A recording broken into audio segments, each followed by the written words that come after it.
Hello and welcome to Catholic Answers Live, and happy Memorial Day to you. It's Memorial Day in the United States. That's like Anzac Day for those of you that live down there, or I don't know what they would, maybe Armistice Day in Europe. I don't know what they, no, Armistice Day would be later. I don't know what they would, but you got to have a Memorial Day everywhere in the world. Everywhere there's been soldiers, you got to have a Memorial Day. Today, for Memorial Day, we got the flannel panel. And so we'll discuss the news of the world from a Catholic perspective today. Our guests, as always, first of all, President of Catholic Answers, Chris Check. Hello, Chris Check. Cy, are there any Anzacs still alive? Well, wait. Anzac means Australia, New Zealand Army Corps. Oh, is that what it was? I think so, yeah. Oh, but they still celebrate the day, right? Well, down there? it's the Gallipoli landing. Oh, I can't imagine that there would still be some alive. That's what Anzac Day is. It's in April, correct? I don't know. I said April 25th. Okay. Yes. Okay, so Mr. Good Lord, Mr. is that an Internet, artificial Mr. intelligence, Internet. or is that Joe Heschmeyer? That's also our guest, Joe Heschmeyer. Thank you for being here, Joe. Yeah, so pleasure. they have an annual parade. It's very moving. Oh yeah, And in right. fact, I read recently that there's too much celebrating going on. Really? Among the Australians? Well, there were some people that were complaining that it had taken on an atmosphere of celebration and not solemnity. Oh, I see. Yeah. I mean, that was we do that with every holiday in America. Well, like Memorial Day, like Yes, it's you basically about grill, hot dogs. You now. grill. Yeah. Yeah. But it was that was a brutal campaign. Well, do they have something like I that? mean, it just seemed like a very poorly planned out campaign. I as think well. Winston Churchill has some culpability here. He did. Yes, I think nearly lost office over this. Yeah. And apparently they would yell Gallipoli, Gallipoli At him? in the House of Commons or House of Lords or whatever. Yeah. This is the earliest in any flannel panel episode that we've gotten to Winston Churchill. By no means the first. We don't usually get to Winston so early, but There's that great song written by a Scot, I think, called "The Band Played Waltzing Matilda." It's got Oh, some yeah, I remember that blasphemy in it. Just as a little FYI. It does? For listeners who may, yeah. oh yeah, I remember. But the movie. Yeah, don't quote it, but yeah. There's also a movie from the early '80s with your friend Mel Gibson. It's a Peter. Wait, Weir- whose friend Mel Gibson? Are you saying my Your friend Mel? Yeah, you get a clip of Mel Darren? Gibson saying hi to you. Darren is working in there. He's working so hard to try to find it. He can't find a it. Peter Weir picture. It Correct? is. It is. Yeah. And by the way, I'm not using computers for any of this. No, you actually incredible- use your I knew mind. The movie It's amazing. And the band played Waltzing Matilda. I just didn't remember what day Anzac Day was. So 'Cause I'm an American. The Peter Weir picture is great, but it has a very bizarre soundtrack. I can't Because it was remember. made in the '80s, and it has kind of an electron, and sort of an anachronistic soundtrack.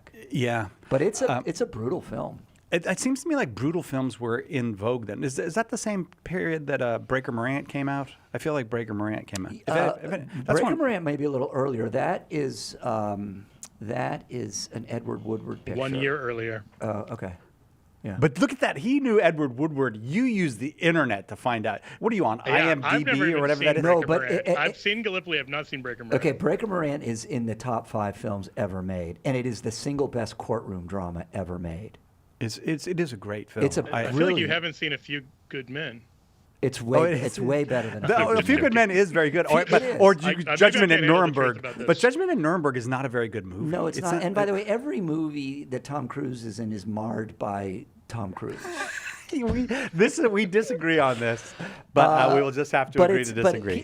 Edward Woodward plays the lead, but he's not the director. The guy that directed it is the same guy that made Black Robe, Australian, and the same guy that did Driving Miss Daisy. Gosh, what's his name? All right, Internet Joe. Come on, Internet Joe. What's up? That's your new name, Internet Driving Joe. Miss Daisy? I zoned out. Oh, you did? It was too deep in the weeds. We're doing a show here, Joe. Black Robe kind of. is a brilliant film too, though All not right. for children. Look, we're Catholics. We do the news of the day. Sometimes, have you guys ever noticed that sometimes I say news of the day, sometimes I say news of the world? I just alternate those. No. You didn't notice that? It's like I just figure you're translating secula in different ways, Yeah. since it can mean both age and world. But there is big news, and I feel like Okay, let me just throw this out there to you and see, because we have a new pope. Now, I know you both know that, and that's not news that I'm announcing we have a new pope, Pope Leo. But I feel like everyone is reserving judgment on Pope Leo. And this is why I think everyone is reserving judgment on Pope Leo. They're waiting to hear what the flannel panel has to say. That people want to know, does the flannel panel approve of Pope Leo or not? And then I think that's a healthy relationship of the laity to the Pope, I think. Yes, right. That's how that works. Wait. Reserve your love for the Holy Father until you hear whether the flannel panel likes him. I think that's very Catholic, as a matter of fact. That's so. I need to hear about your views of. I can Leo. go first. I'm not sure it's in thrilled. the business of the laity to render judgment on the Pope. What kind of Catholics don't judge the Pope? What kind of Catholics would we be? Or what are you, a I think the answer convert? is good ones, but he's great. I mean, Pope Leo is great. He does seem great. Yeah. And I think we're And- all going to be able to catch our breath. So Yeah, I far, think so. the number one critique that I've heard against him is that he hasn't solved every problem quickly enough. I'm mad at him about that too. I am so ticked. Get on it, Leo. What is But it? yeah, it's amazing. I mean, if you want something really striking when you feel busy, just go to the Vatican homepage, Vatican.va, and look at his schedule for the day. I was looking the other day, and he was meeting with the Prime Minister of Australia, the Vice President of the United States, and the Secretary of State of the United States, and I want to say a third country as well. And it seemed like a busy day. It seemed like a lot for you know. Well, he's And go on, ahead. on top of that, he probably has like tons of fundraising letters to write. Probably. I know that's imagine. what fills up my day. Yeah. I've got a lot of fundraising letters to. I'm sure he Right. does as well. He's Dear, got to respond to all the angry emails of people who said, "My local priest did such and such." That's He's right. got to personally. he probably does get those kind of letters. There's probably people that write the Pope and like, Father said this about you. in his- Last week, he made a very good move with what's it called? The punt, the JP2. JP2 Institute on the Theological Institute, yeah. on the family. One cardinal is out, another cardinal is in. Yeah, and that's all I know. And I can't- I'm going to say a cardinal who needed to go. Oh, really? Yeah, Paglia. He needed to go. You know, I know that was. I can't say that I know the details. I can say that many people were upset with what happened to the John Paul Institute. Yes. And so this is Reina is the new guy. I don't know Reina? if Joe Yeah. knows anything about him. I do not. The only thing but- I know about him is he was accused of being homophobic, which is the opposite of the allegations of his predecessor. I'll leave it kind of at that. And also, I never know what Joe's Paglia is gonna just say. An archbishop. But Oh, he's not you a- know, he's the, not- the idea that the head of the JP2 Institute will be attacked for basically upholding church teaching on sexual morality, it strikes me as a good sign. Yeah. Whatever, honestly, I kind of want to say whatever the new chancellor is like, I'm inclined to think it's going to be a massive improvement. Chancellor, you mean of the Oh, yeah, John Chancellor Paul of the JP2 Institute, Institute? Yeah. But all right, well, let me ask you this: when an American got elected pope, do you think that the archbishops of Philadelphia, Los Angeles, and San Francisco were like, "Yes, I've got a chance now. I might get the red hat," or do you think they it don't think did they're occur holy to men? me- They probably don't think that way. I mean, I don't know if they thought that. I kind of thought that. So, Yeah. Whether and they're some of them it might be too late for. whether they want one or not, we should have some more cardinals, especially on this side of the Mississippi, than we currently do, Yeah. which is zero. Is it zero? I was trying to think. Where's Houston? well, Give me a well, map, Joe. Houston's Bring re- Houston up on the. Houston's retired, right? I don't. We have no Cardinals out here in the West. Wow. I couldn't name which Cardinals we have Yeah, in the U.S. right now. Cardinal DiNardo, I believe, is retired. DiNardo's retired. Oh, I okay. think he And- voted. He voted, but I don't think he's no longer Houston. Is there enough Cardinals? I mean, there's supposed to be 120 voting Cardinals. Maybe we just. Oh yeah, there were more than enough Cardinals. No. That's supposed to be a max, by the way. No, this is what I'm saying, Joe. Is 120 the right number? Because there were 135 of voting Yeah. age when and this is common. It wasn't like Francis was doing something wrong. They bumped the number up in anticipation that there are people about to reach the age of 80, and then it'll come down to 120. But maybe 120 is not enough. What about 12 times 12? What about 144? Yeah, I mean that could be scriptural. that could be good. Right. It looks like there are only 7 cardinals in the U.S. who are not emeritus on the College of Cardinals report. Oh. And those are Cardinal Farrell, Cardinal Harvey, who's there in Rome, Cardinal Prevost, who is now the Pope, so take one away there, Cardinal Cupich, Cardinal Dolan, Cardinal McElroy, who was in the West but no longer is. Oh, that's right. Yes. Oh, that's right. Okay. And Cardinal forgotten him Toback. already. I forgot our own cardinal here. So yeah, if I'm not missing somebody, I believe there's no one west of the Mississippi who is a current. Yeah, I don't believe there cardinal. is. Fun fact: the most cardinals in history, for the history of the church, have been Italians. Oh, really? Is that true? Italians, and then I don't know, some French and a few Germans, I guess, or something like that. But the reality or the phenomenon of men traveling, cardinals traveling from all points of the earth to vote in a conclave, that's 20th century. Right. Yeah. Well, And the airplane almost is too. by necessity. Yeah, exactly. Yeah. But the thing about the Italians is they did a good job at it. It's not like they messed it up. There was a lot of good votes. I was actually joking with a friend of mine who is Italian. He lives here in the U.S. And I was like, wow, who would have thought we'd get an American before we get an Italian Pope in your lifetime?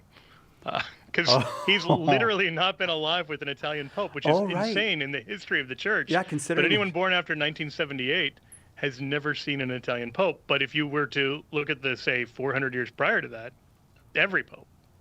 The first Pope wasn't Italian, though. I've read True. this. I read this in a book somewhere. I mean, the first Pope wasn't Italian. Yeah, he kind of was a transplant. He all right, we got to take a break? Yeah, we'll take a quick break. You still didn't find Mel Gibson saying hi to me. You looked for it, but I sigh. there we go. There we go. That was deep in a file somewhere. All right, we'll take a quick break. Right back with the flannel panel. With the news of the day from a Catholic perspective. Joe Heschmeyer, Chris Check, our guests. Catholic Answers Live. Are you looking to study Catholic theology in a formal way with the guidance of faithful scholars? Underwriting for Catholic Answers Live is provided by the Augustine Institute, offering master's degrees in theology, pastoral theology, and Catholic education with flexible study options on campus, online, or both. The Augustine Institute equips students to serve Christ and His Church in schools, parishes, dioceses, apostolates, and the home. Learn more today at augustine.edu. Underwriting for Catholic Answers Live is provided by Magnificat. Published monthly, Magnificat features texts of daily Mass, prayers, articles, meditations, art commentaries, and more, in step with the liturgical rhythm of the Church, on the web at magnificat.com. He is only one of 4 popes honored as the Great. Matthew Bunson and the Doctors of the Church. St. Leo I was pope at a time when Roman civilization was being overrun by barbarian armies. He stood as a light in the darkness and even saved the city of Rome from destruction by Attila and the Huns. Leo died in 461. To find out more, visit EWTN.com and click on Catholicism.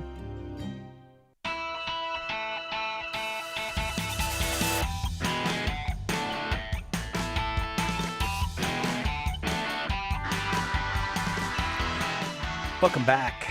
Catholic Answers Live. I am Cy Kelly, your host. Our guests are Joe Heschmeyer, apologist here at Catholic Answers, and author extraordinaire, Chris Check, president of Catholic Answers, and fundraising letter writer extraordinaire, and me, your host, Cy Kelly. We're just talking about the news. You can't really talk about the news without talking about the new Pope, but I just wanted to share with you that I saw Cardinal Cupich. I think he was still in Rome at the time, and then they had him on the Sunday morning show with Margaret Brennan, that Meet the Press, but Margaret Brennan wasn't on. It was the junior guy. It was their fill-in host, and he asked. I have to say the questioning of Cardinal Cupich, who was very patient, was dumb. I mean, you can't talk about a new pope without saying, is he going to ordain women priests? Apparently, the question, the level of the questions was dumb, but he wanted to know about AI, and Cupich, Cardinal Cupich was trying to explain, why is Leo taking Leo the 14th, the Industrial Revolution, and this new AI revolution being something similar, and I thought the single dumbest question I've ever heard a cardinal ask was then asked, what possibly could the Catholic Church do to regulate or police or control artificial intelligence? Like, what? Like, his interpretation of like, I don't think, what do they think Pope Leo does? Like, if he says, that, like, one of the main issues we're going to have to deal with, do they think that Pope Leo thinks he's going to make, like, world laws or something? I would love to see AI end up on the Index Prohibitorum. That it's just like a prohibited book. You're not allowed to read. You can't use AI. Well, how would you do the show, Joe? Oh, sorry. Exactly. Great point. I mean, don't we have some fairly recent examples of the church bringing a lot of influence to bear on certain questions of technology? I think of cloning, for example. Yes, that's a very good point. I mean, the church said, no, we're not going to do cloning. Eugenics was another one. Yeah, we're not going to do this. Yeah. So there are things within the operation of so-called artificial intelligence that the church very will and should very much so speak on. But it's the conflating of political power with moral leadership, like the incredulity that someone could exercise moral leadership without having political power. Like, well, what could you do about AI? That was the tenor of the question. Why does the Pope care about this? He can't do anything about it. But the fact that the woman, very strange. Well, I was just well, it's kind of the modern version of, like, how many battalions does the Pope have? Right. Yeah, right. It does seem like that. Although that was Stalin, right, that asked that, or Yeah. Khrushchev or somebody? Although there's an admission in the fact that the woman is asking the question. It was a guy. Sorry, no. that fellow was asking the question. I don't watch Meet the Press. Well, you probably are very much smarter for not watching it. But if there's an admission in the fact that he's asking the question that he concedes that the Pope has some authority, whether he's prepared to work it out in his logic or not. He's expecting the Pope to say something. Yeah, but it's pointless. Like, to me, this question struck me: what's the point of the Pope saying anything? He doesn't have it. What's he going to do? Pass a law? Like, he can't regulate it. He can't police it. I don't know what he's thinking. I actually think he's probably acknowledging in a clumsy way that the church has a tremendous amount of authority in the world. And I want to suggest a term. Okay. Oh, sorry. So I didn't. Sorry, Chris. Well, I was just going to finish, and then I want to hear what Joe has to say. But the world's interest, and Joe has talked about this. The world's interest in the conclave, it seems to me to be the greatest it's ever been. Now, that's probably right. Now, some of this is surely an effect of the world, the media world in which we function, the technology of modern communications. But the whole world, including a lot of non-Catholics, acknowledge, first of all, the church is a 2,000-year institution, and they're deeply interested in who the next pope is going to be. That's right. Whether they're excited about it or not, or hoping that he's going to do something that he will never do, or some things that he could do. But the world is deeply interested in the Catholic Church. They're not deeply interested in the Anglican Church. No, that's right. Or the Methodist or even Church. really the Dalai Lama. Right, or yeah. There's no other position like the papacy. Yep. Well, there actually is not. No, that's not right. As right. a matter of fact, it is. It doesn't fit into the or if you try to fit it into categories, it extends into some other category that it just doesn't fit in the modern way of thinking about the relationships between governments and churches and moral leadership and political leadership and business and all of it. The papacy kind of it fits into all that differently than every other institution. Donna Barrick, our marketing director here, will tell you that in the wake of the conclave, the internet search or Google search, "How do I become a Catholic?" went up 30%. Oh, wow. That's so cool. It is. That is so cool. All right, Joe, you were going to say something, Joe. Well, I was going to propose a term that I think might be behind the questioner's question and part of a broader spirit we should be on the lookout for. And the term I want to propose, and maybe someone else has already gotten there, is techno-nihilism. And here's how I would argue it. In the recent past, there was a prevailing spirit of kind of a techno-progressivism, that technology was going to come along and make all of our lives better and better. And, just imagine someday soon robots are going to come and take away all the hard parts of work, and you'll be able to do just easy stuff and make a comfortable living, and et cetera, et cetera. And then not only have those dreams not been fulfilled, but something nearer the opposite in many cases, where rather technology is often taking the good jobs and leaving behind, you can now work in an Amazon factory. And For a robot, probably. For a robot, right? Quite seriously. Yeah. Or just no jobs are available because they can all be filled by robots. And one more thing. These have increased the pace with which we work, not created ease. That's right. Yeah, it's more frantic than it used to be. You're never free if you have a Smartphone. smartphone. You're never free. Yeah. Man. All right, so The promise was now you can work from the beach, and now it just turns out when you're at the beach, you're still at work. Yeah. right. I mean, that's kind of how it's been perversely fulfilled. And so in the face of that, the defenders of technology and its latest forms don't really say, oh, no, it's actually really good. It's really making you happier, because by almost every measurable criteria, it is not.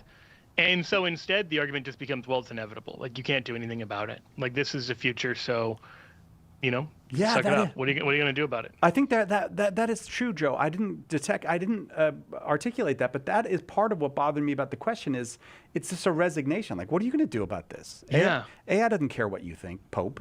Right. And so it's just like, well, just give up. And honestly, the people who want this stuff to happen, this is how they argue it. This is what happens when people argue, oh, you can't hold that view on marriage or sexuality or whatever because you'll be on the wrong side of history. They're not saying we have better arguments. They're just saying you're going to lose, so you might as well give up. That's a very good point. That's the argument. But if you, go ahead. I was just going to relate this back to Pope Leo XIII with Rerum Novarum.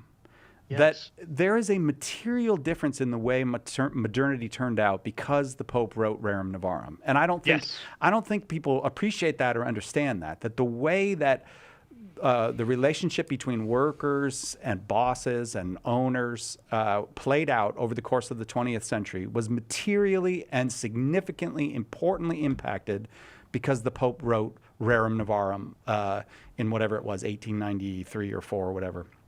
Yeah. And we avoided two extremes. Like, we avoided the Industrial Revolution just getting worse and worse at a time when it seemed probably inevitable to many people that it would just get worse. Right. And we also avoided the kind of radical solution of something like communism. And Leo spoke very clearly against both kind of risks. And, that's not to say we don't see the excesses of capitalism or no, it didn't make the world industrialism. perfect. And it doesn't mean we didn't see the communist revolutions. Of course, we saw all those things. And yet, looking back even 50 years later, you would say, oh, wow, the world in the mid-20th century, post-war, obviously, seems like a much healthier place for workers than it was at the beginning of the 20th century and in places that weren't communist countries. And it does seem like Leo and those who were inspired by him played a major hand in that. Yeah, when you think of the kind of Adenauer Christian Democrats of mid-century Europe, they took their cues directly from from Catholic social teaching, or if not directly, indirectly. Like, that is, that this was in the atmosphere that built. Now, I'm not saying that they built something perfect in Germany, but it's a heck of a lot better than what was there before 1945. Right, it's true. So I think that the fact that Leo is saying the church needs to provide moral leadership as it breaks into what looks like a completely new era is a very hopeful sign. It's not a bad sign at all. The church can be helpful in these situations. In this particular topic or field, Leo is I think very much Francis's successor. Well, tell me how. Explain that. Because Francis devoted a good bit of his writing to talking about what he called the technocratic paradigm, for example. Oh, yeah. And its own internal logic, as he described it, and the way it controls. Yeah. Yeah. I actually think that was, to me, that always struck me as one of the critique of modernity that was in Francis's pontificate was the strongest part of his pontificate. Like, I think that is a well that you could draw from and really profitably yes, do I agree. very well I drawing agree. on that. And it actually draws on a longer tradition. Like Francis is squarely in continuity with his immediate predecessors from Paul VI forward. There's a great line in Spe Salvi, it's paragraph 22, where Benedict quotes Theodoro Adorno in his critiques of progressivism, and saying, in the 20th century, Theodore W. Adorno formulated the problem of faith and progress quite drastically. He said that progress seen accurately is progress from the sling to the atom bomb. Like that, it's wow. It's quite striking, that just blindly believing the newer, bigger thing is better is like thinking, well, it's better that we have atomic bombs and slingshots. And the thing about the church too is it's not a Luddite church. Like, I think sometimes when people think, oh, the church wants to have a say in the whole AI conversation. Don't presume that you know what the church is going to say. She's going to draw on pools of wisdom that are quite deep, and she's not just going to say, stop it, everybody stop it. She's not going to take the Bob Newhart route. But there's the music. We got to take a quick break. Right back with more Flannel Panel, Catholic Answers Live.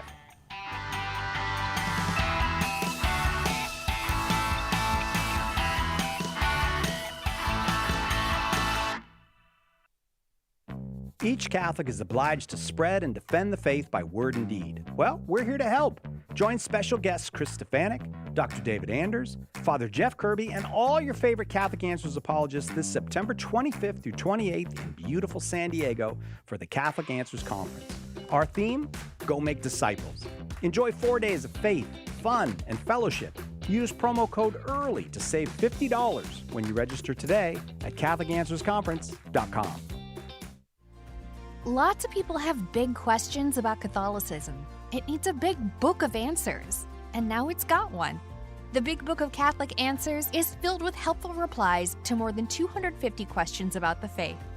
Questions about God, salvation history, the Creed, the Bible, the list goes on and on. Order your copy of the Big Book of Catholic Answers today at shop.catholic.com or ask for it at a good Catholic bookstore near you. We hope that one of the things that we communicate here at Catholic Answers Live is that our Catholic faith allows us to be fully serious about all the problems we encounter in the church and in the world, but it also lets us have light hearts and maybe even mix in a bit of fun, and that is exactly what our good friend Joe Heschmeyer does in his popular podcast, Shameless Popery. You should check it out at shamelessjoe.com.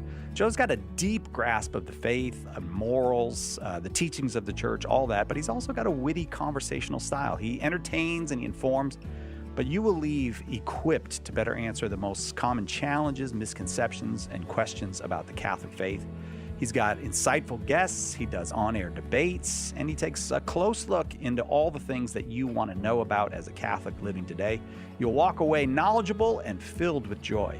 Look for Joe on his YouTube channel. Check him out at shamelessjoe.com or wherever you get your podcasts. And if you like what you hear, become a patron.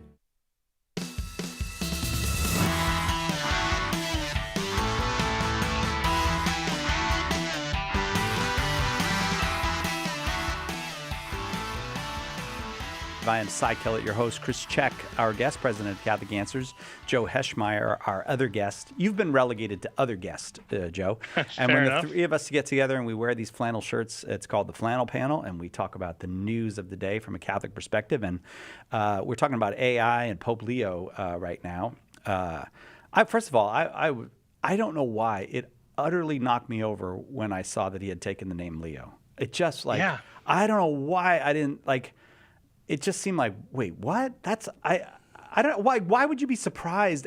Like, you don't know what name a pope is going to take. Why would you be surprised at it? But I was very surprising. What? Tell me why. These were the options. It was either going to be a post-conciliar pope, John Paul III, or maybe a Paul VII, or maybe a Benedict XVII, or it was going to be Francis II, or he was going to take like a radically new name. And any of those options would have signaled, one faction or another. At least to many, whether he's intending it or not, people would have read it as one faction or another of like infighting within the church. And it would have probably signaled some things in terms of his view towards continuity with tradition. Now, by taking a name like Leo XIII, there's such a breath of fresh air of just like, oh yeah, we don't constantly have to fight about the implementation of Vatican II. We don't have to constantly be stuck in these 2 or 3 camps forever. we can actually remember what it is to be Catholic, and it's great. You know, he was 10 when Vatican II closed, and so he is less caught up maybe than some of his predecessors in the interpretive battles. And I don't mean that as a knock against any of them on that. No. The interpretive battles matter, but you know, like we're to the point where most people alive today weren't alive when Vatican II even happened. Yeah. So it's no longer the newest news we're trying to process. The name Leo has a great heritage, patrimony. Yes. Of course, Leo the First is Leo the Great. He's the guy that stands down Attila, right? And also straightens up the heresies at Chalcedon, right, Joe? Is it? Yep. Yeah, the Tome of Leo. That's right. Yeah, so he rejects the so-called Robber Council. Yes, yeah, but some of those Christological heresies from Chalcedon. The Leonine Wall, now I'm not going to get the number correct here, but that's built by Pope Leo in the 7th century, perhaps, to keep the Saracens out, 8th century, maybe. In Rome? The wall that goes around the Vatican right now. Oh, that's the one Pope Pope Francis did not take down. Yeah, that wall. That's amazing. Not taking that bait. Okay, so oh gosh, here we go. So he built walls, not bridges, is what you're saying? Yes, I'm all sorry. right. That's all right. smart. Thanks for taking the bait. I'm sorry. The Pope that confirms Alfred the Great is a Leo. Oh, how cool! And maybe it's the same one. Maybe it's the same one. Pope Leo the Fourth. Yeah, who builds the wall. And then, of course, Leo the 13th. Well, you missed one. Wasn't it a Pope Leo who excommunicated Leo Luther? the 10th, who excommunicated Luther? Oh, another Augustinian. Actually, Martin Luther. Yeah, he kind of botched. It would appear so. Yes, it's true. it would, yeah. Do you know something? If you when you go to Rome, you go to Santa Maria Sopra Minerva. The two Medici popes are buried there because they paid to build the church. The Medicis did. Oh. So you've got Clement and Leo there, and Clement's the guy that completely botches Henry VIII, and Leo the 10th is the one who botches. Well, apparently the Medici popes weren't as good at... I love the idea that, Martin Luther was an Augustinian friar, and he's going up against Pope Leo X, and Pope Leo XIV has the chance to totally redeem both the Augustinians and the Leos in one pontificate. That's fantastic. Botch may be a little unfair. I wasn't there, and it was probably a difficult thing to manage, but both the guys kind of dragged their feet until it was too late, I guess, would be a quick way to describe that history. Yeah, at least the reporting suggested that Leo's initial reaction was to think that the whole fight was a monkish quarrel and just to not appreciate the theological disputes. Which, in fairness, like if you talk to people about what is the dispute about justification by faith alone, it's subtler than people realize. Well, sure. People are still fighting about it today. Right.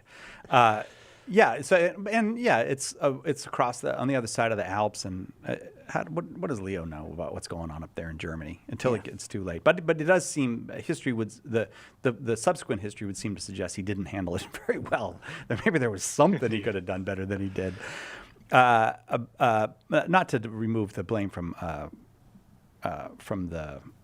the rebels up north either, though. They could have done a lot better than they did as well. So we'll pray for Pope Leo on the AI thing. I do think that it's going to take tremendous moral leadership. I mean, from 1820 till I looked it up. It's 1891 that Rerum Novarum came out. There we're talking about 70 years from the dawn of the Industrial Revolution to Rerum Novarum. We're going to have to be quicker than 70 years on AI. We don't have 70 years for the church to get her story right. And I actually think she's more nimble than she was in that time because there was the whole, I think in that century the church was, her primary social move was to try to get the kings and queens back, and let's put things back the way they were before the revolutions. And then it took a pope like a liberal pope like Leo XIII to go, oh yeah, we need to talk about the new things. We need to stop obsessing about the old things and talk about the new things. And I don't think the church has those kind of attachments today, so she's probably more nimble. But we do need, we are going to need moral leadership because the AI thing is crazy how it's going to change the world. I mean, it's just Already has. It's insane the power that it has. How it's undermining education, higher education especially, for example. Well, It's terrible. I mean, I saw someone posted online. It wasn't students using ChatGPT to write their essays. It was teachers using ChatGPT to write the tests. Yeah. And at the bottom, they left in a warning: ChatGPT can make mistakes. Like, they'd done so little proofreading, they hadn't even realized that they just clearly copy-pasted it. When we have teachers copy-pasting questions and students using ChatGPT to create the answers, no learning is happening.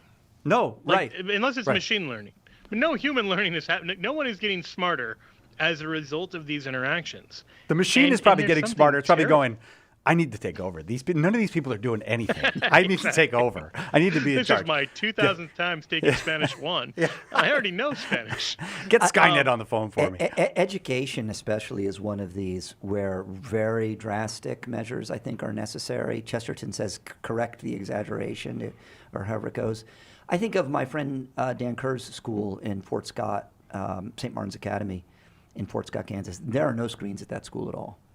Well, this is the thing I wonder about education when they talk about, the computers are the cheating and all that. And can't education just take place in the classroom? Like, couldn't you just, as a professor, say, look, you come to class and we do the work here in class. Like now, whether you do the reading or not, that's always, probably Thomas Aquinas' students didn't do the reading. They came to class and tried to fake it. But it seems to me that one remedy for this is just do the teaching in class, do the interaction in class. That's the way Aristotle did it, and it seemed to work for him. Increasingly, they're going to have to. In fact, a lot of teachers, instead of assigning essays, are just handwritten blue books, and we'll do it in the classroom. Yeah. Or conversation. Because you can tell by having a conversation with students, do they know? Like, there is a tradition of just teaching by teaching, like not by all these systems and, go to the proctor and, just teach. Yeah. Just be in the classroom And with them. you're not going to take notes on your laptop. You're not doing any of that all the stuff. fun- I mean, I would be fine with having notes and everything else if people want to use, like, I grew up before laptop notes, but then used them in my adult life, and it is different, and you actually do retain more when you do them by hand, but there are advantages to being able to write down more and then review it later. Like, I can take more notes. So if you've got a student who's motivated, who wants to actually review their own work, there are advantages to that stuff if you want it. But I would just say, I completely agree that testing should be done in person, sans technology of any kind, and you reduced a lot of, not all of, but a lot of the possibilities of cheating, and you're going to find out a lot more quickly how well students actually know this stuff.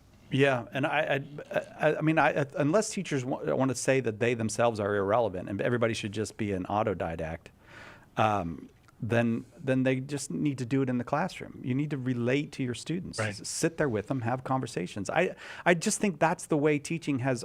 A teacher traditionally was somebody who sat and talked with someone.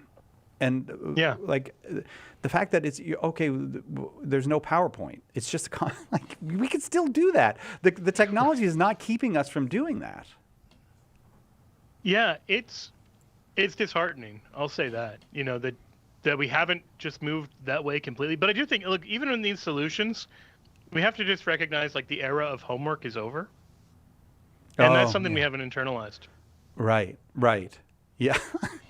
I never a strong one for homework. No, I mean, myself. I wasn't a fan of it. But So, no, I mean, I wasn't good at it. We're not set up as if this is how we think the world operates, and yet it is.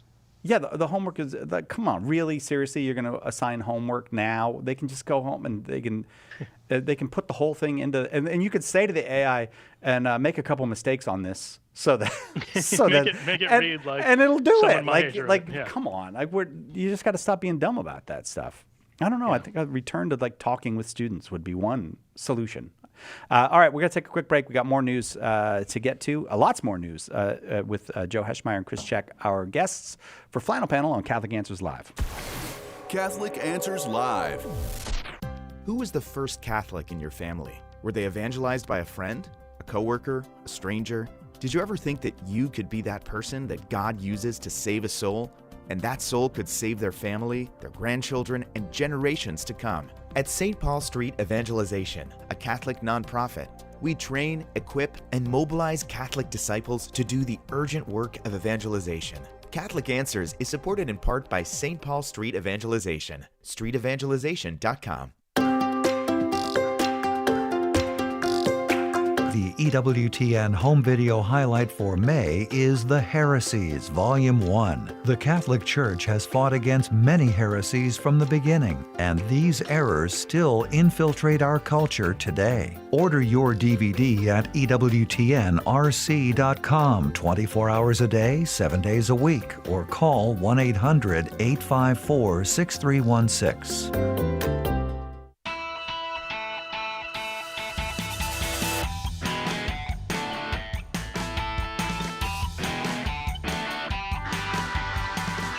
Welcome back to Catholic Answers Live. Joe Heschmeyer, Chris Check, our guests. It's the Flannel Panel. We talk about the news of the day from a Catholic perspective. And we talked a little bit about Pope Leo. We talked a little bit about AI. And there's this general question hanging out there. You see it in a lot of media. You see it in a lot of Catholic media. In this program, we saw it discussed even in Protestant media, that there seems to be a blossoming of interest in the Catholic Church. This almost seems to be we're having some kind of Catholic moment. I think we see, we hear the stories out of Europe that in places like France, which many of us just thought was lost to kind of eternal secularism, people recovering the faith there, that kind of thing. So is it true or is it not? I don't know. I mean, we'll see as it goes, but there certainly seem to be healthy, helpful signs. As part of that Catholic moment, this story from the National Catholic Register: pilgrimages are having a moment. What's motivating U.S. Catholics to journey to holy places? This was May 19th in the Register. Religious pilgrimages are arguably enjoying a level of popularity today that hasn't been seen since medieval times, when peasants and noblemen alike set out for shrines and holy places on penitential journeys to seek miraculous cures and indulgences, as well as for adventure and an escape from village life. So have either of you noticed this, the uptick in the pilgrimage thing? How's this measured? Is this in fact true? How does he know? I mean, it may be true, and it's certainly a good thing if it is. Okay, in Shrine the U.S. in La Crosse, Wisconsin, had a record 200,000 pilgrims. So that, the Americans actually keep numbers. There are numbers in the story, but I would say they're not entirely dispositive. There is a kind of an anecdotal thing to this. So I think that's a fair question. I don't know. We could ask Steve Ray. He would know. Half the people on Earth that go on pilgrimage go with Steve Ray. But it's an interesting thing. I mean, part of it I think makes me think, well, because we have a lot of disposable wealth. Like, why are Americans going on pilgrimage? They have a lot of money. Well, I think that maybe also, to even counterbalance that, we're in a situation where housing is seemingly prohibitively unaffordable for the up-and-coming generations. Like, a lot of people my age, if they don't already own a home, have sort of resigned themselves to the fact they're never going to own a home.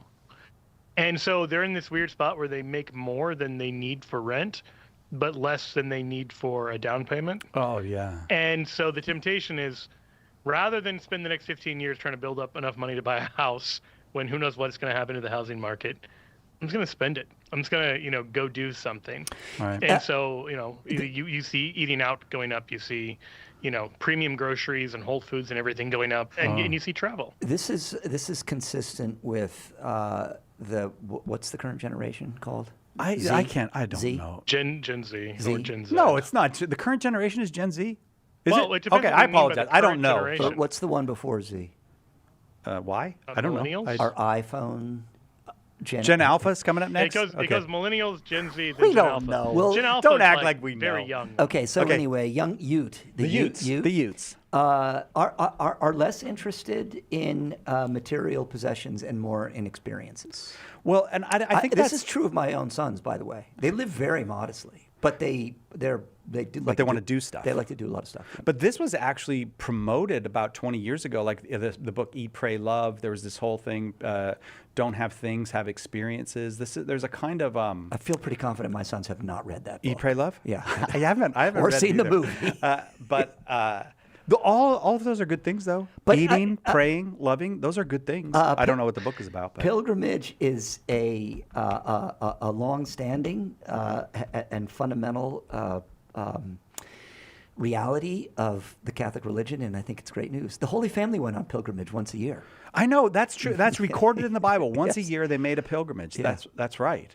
Yeah. And it's very Catholic. Like, it's hard for me to I know that Protestants do this, but it's the incarnational theology of Catholicism is like so sacramental, and it's totally comfortable for Catholics to think, oh yeah, in a special way, God is present in this church or this shrine or where this apparition happened.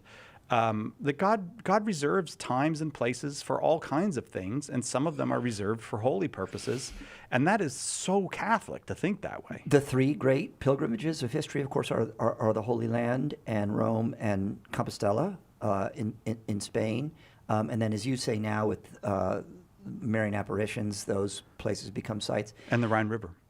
I would. Yes.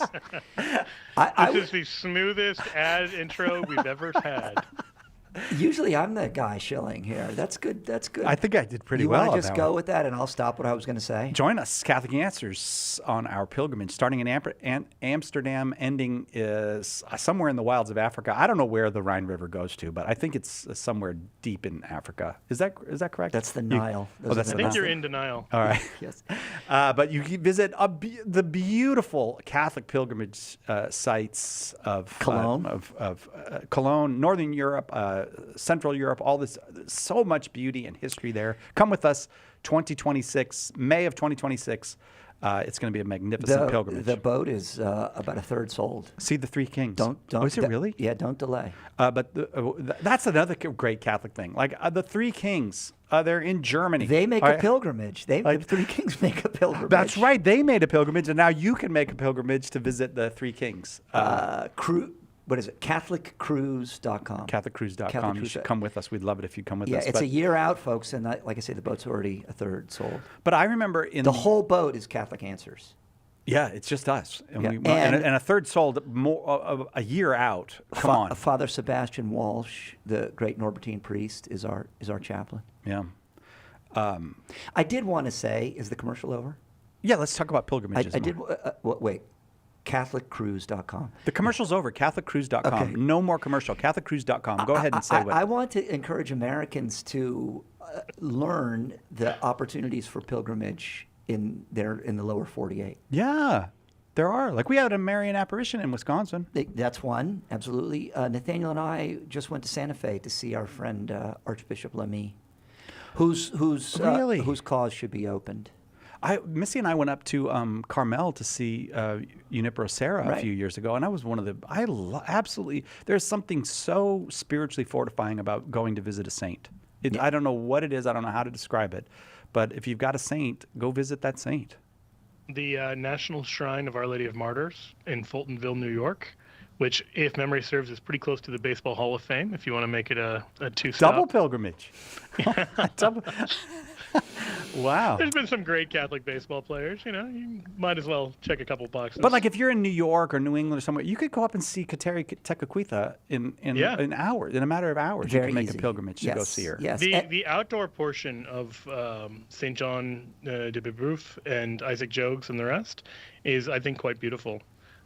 Auriesville. So yeah, What's that? Yes, Auriesville. Auriesville. Oh. And we just took a group of at our Founders Circle weekend up to see the Incorrupt Sister Wilhelmina in Gower. Right. Yep. Did you guys if you made a pilgrimage in the year 2000? Remember, Pope John Paul was all about the pilgrimages there, and my pilgrimages this is my pilgrimage I did that year. I walked from my house to the Mission San Luis Rey, the old California mission, and it's 7 miles. I walked 7 miles. That was my pilgrimage. And then I got there, and there was a crowd. You had to stand in the back. I was like, people, I just walked 7 miles, and I got to stand for the whole Mass. The Holy Spirit was working there, Si. Was teasing me, I think. Like, all right, you think you're a big My stuff? my little kids have been really into the idea of religious processions Oh. because my brother's in Spain, so he sent some amazing procession videos from southern Spain, and the Holy Week processions are incredible there. But my 5-year-old insisted that we do like a Palm Sunday procession around the local park. So we did with some of the other Catholic families in the neighborhood. But when we tried to explain this idea to my 3-year-old, he got it mixed up in his head, and he was like, "We're going to go to our friend's house to have confession." And we're like, "Nope, not that. That's not what's happening." But well, my point there is actually that pilgrimages, processions, all that stuff, kids and teenagers love this stuff. Like, if you want to have a several-day experience with your children about the faith in a way where they're not just expected to sit still and look pious, procession is a really good way to do that. It's a great thing. It's a great thing to do as a family or with a group of families, but even more people. I think of the one that's growing dramatically in popularity to Clear Creek every October, that Three Hearts pilgrimage. Okay, tell me about that. I don't know about that. The Three Hearts, the heart of Our Lady and Our Lord and St. Joseph. But like, where would you start? I don't know where they start. I know Trent has done it a couple of times, or exactly how far they walk, but it's a couple days walk towards Clear Creek. And it's popular with enthusiasts. It's a 35-mile penitential walk. Yeah, that's amazing. Yeah, for with folks who love the old rite. Oh, okay. All right. Yeah, I think when they did the Eucharistic Congress last summer, everybody I know who was at that Eucharistic Congress thought it was wonderful. I didn't hear a single negative word about it. But one of the coolest things were those processions of the Eucharist. I think I told you guys, I might have even said this on a flannel panel we did. Like after the Eucharist processed through Idaho, I got to visit some Catholics in Idaho. And they just talked about how powerful it was, this procession of the Eucharist across southern Idaho. Mormons came. That's a very Mormon part of the country. Mormons came out. People were like, and there's a real blessing that comes with Yes. Christ in the Eucharist passing. You know, whatever openness people might have, he'll accept that openness, even if it's just a kind of spiritual curiosity.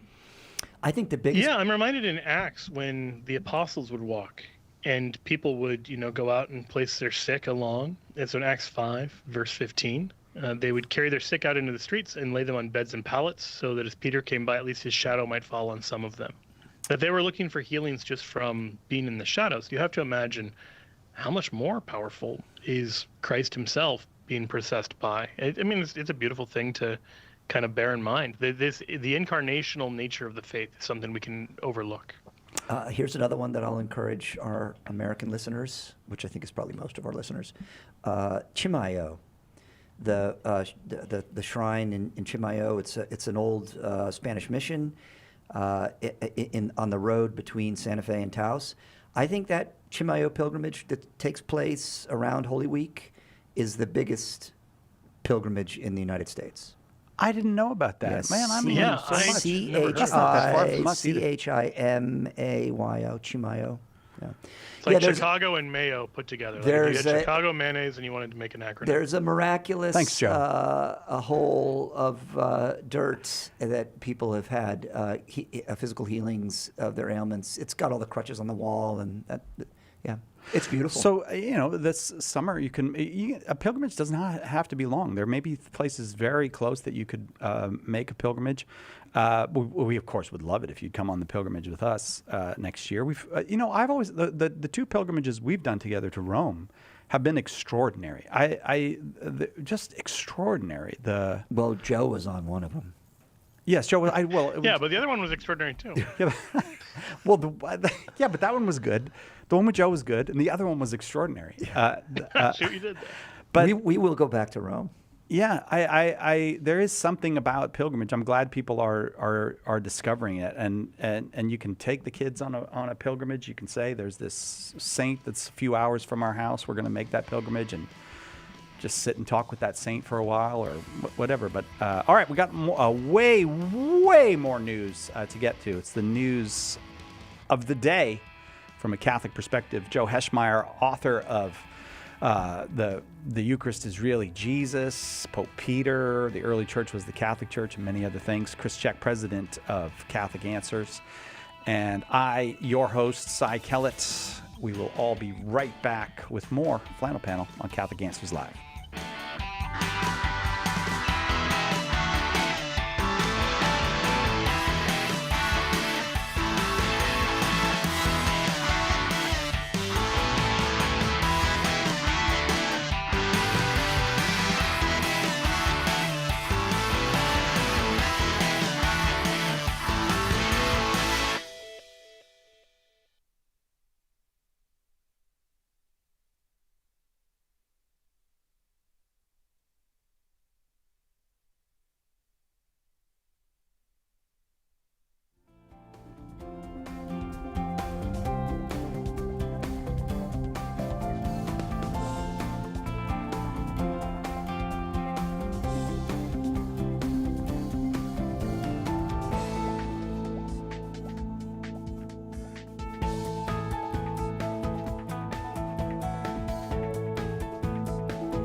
Welcome back to Catholic Answers Live, and happy Memorial Day to you here in the U.S. Memorial Day, the day we...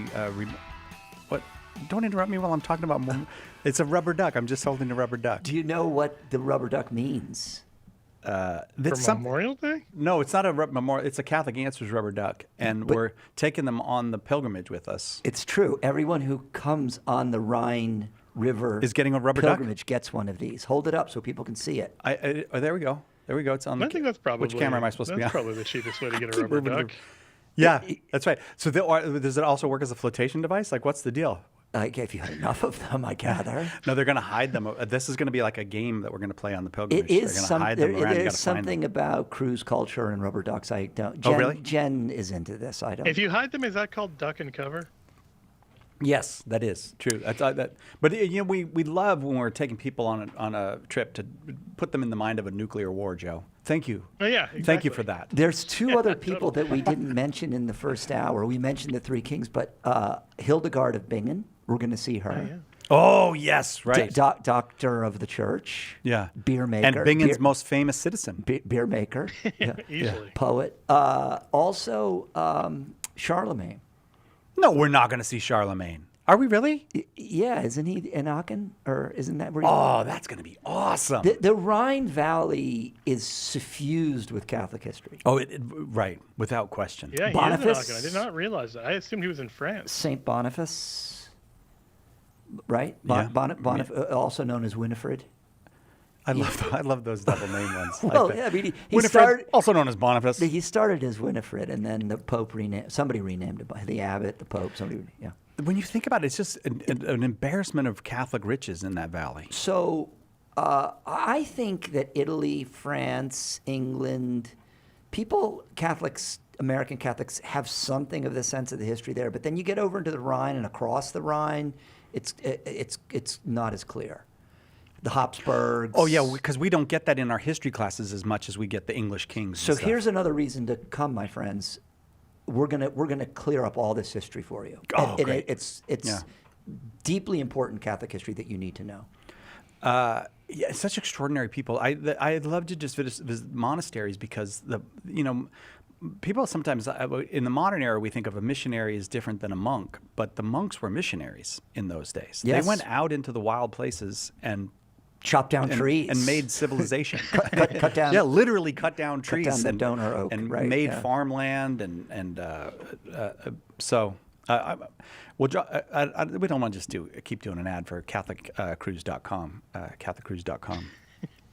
But you guys are in one year incorrigible. we'll be sailing. Joe Heschmeyer, Chris Check are our guests this hour. I was saying about Memorial Day when I got thrown off because Chris was looking askance at my rubber duck. But Memorial Day, we remember all those who gave their lives in the service of the country, and no greater love hath man than to lay down his life for his friends. So, Lord, eternal rest grant unto them, and may their memory always be a blessing, and let us not let that memory dim. It's extraordinary to think. Sometimes we just don't think of how much we owe other people for what we have. It's so easy to just be like, yeah, I worked for this.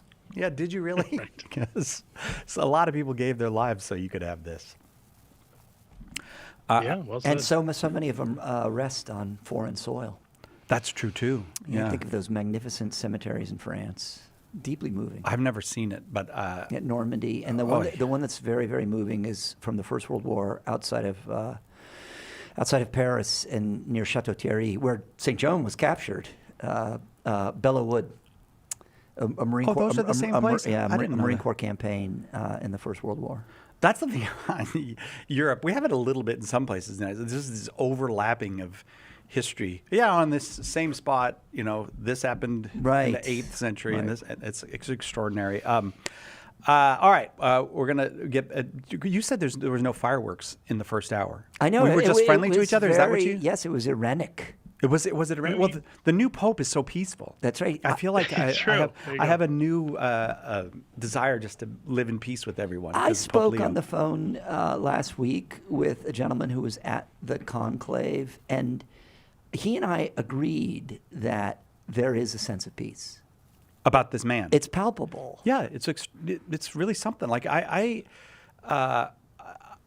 have to say, I don't know who he is. I don't know anything about him when he gets elected pope. He's just a sense of uncertainty. What Leo? What is all this about? Then I read the English translation a few hours later of the comments he made, and I just felt such a peace of like, oh, this is really, I don't know. There's something about the way that he speaks that's just beautiful. And he can still blow it. I'm reserving judgment on it. You know, he's still got to live up to my standards. I want to make a suggestion. I'm surprised it hasn't happened already. I don't know what Detroit is doing, but why has the Ford Motor Company not rigged a F-150 to be the new That's right. Pope Mobile? Yes, we need an American car for the American Pope. We do. And nothing's more I can't American wait to than see the his F-150. first controversy be over like pizza, whether Italian pizza or deep dish is better. I mean, I'm waiting for that fallout. I will say, when J.D. Vance met with the Pope, he gave him a Bears jersey, and the Pope said, "Great choice," or something like that. And I was like, this is the most I've ever disagreed with any Pope on anything.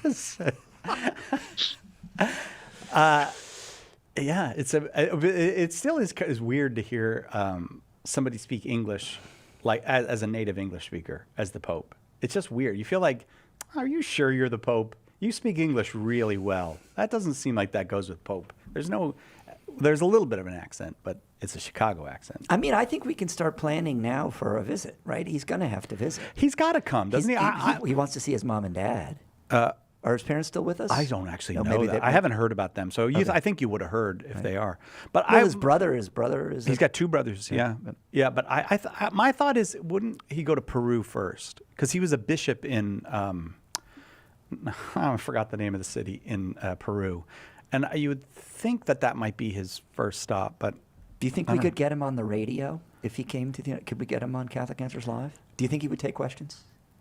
I think it seems like, I don't know if slim or none is our chance on that one. But you never know. I mean, Darren, we talked about we should ask him. Darren should reach out. We assigned that task to Darren in a meeting. So once you assign a task to Darren, it will get done. All right. So, yeah.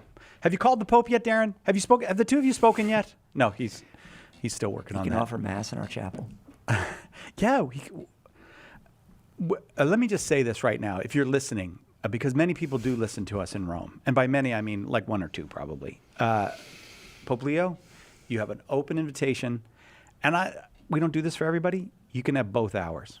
All right? We don't do that for everybody. But you get hour 1 and hour 2.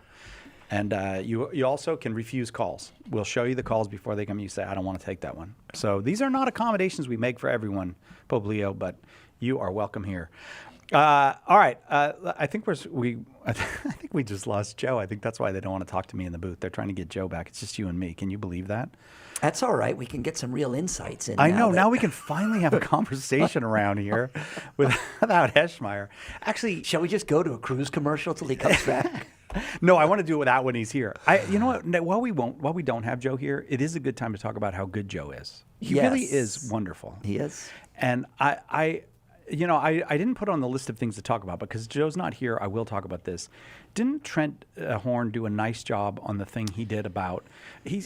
Trent seems to be taking on the idea of tone in Catholic apologetics lately. I've heard him say a few things publicly. Yes, and I like it. I like Trent it has too to say. Because this has, of course, been the thing that we've been saying here for a long time. That the voice with which we say what we say matters. Yeah. To explain to our listeners, on Monday, we have we call it convocation. Yeah, it's great. It's one. You've done a lot of great things here, Chris, but this is up there as one of the great things you've done. I have Monday to give a lot of credit to Siobhan Cruz Kelly, who said we have to do something in addition to the staff meeting, the weekly staff meeting, that brings especially the remote staff together, which is growing, to remind us what we do, why we do what we do. So each Monday we assign to the apologists and Psi. Yes.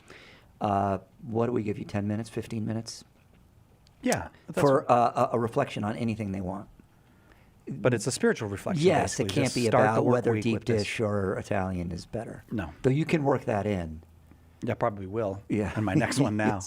Yes. And Trent did Monday of last week. Yeah. And he talked about voice. And because Trent spends a lot of time on the internet, he encounters people who are angry. What I like to call the outrage industry, which has infected the Catholic world. Has it? Yes, it really has. Yeah, and we are periodically, that is Catholic Answers, criticized for not getting in the fray. Of the outrage Trent used the industry. word based. He's like, "Oh, you're not based enough." Right. And when he described based, I was like, "I don't really want to be based." No, I Like, do not. Why? More like debased. Yeah. Oh, Joe's Joe's back. back. We're talking about how Trent's been talking. Well, first of all, when you were away, we talked about how much we like you, but that's not going to. Thank you. And that's over now. You'll have It's to over. play You it missed back. I would never say that to her face. This is an old Office clip. It seems very apropos. But we were talking about how Trent has been talking both publicly and here to the staff about the tone that we take is Right. important. It really matters.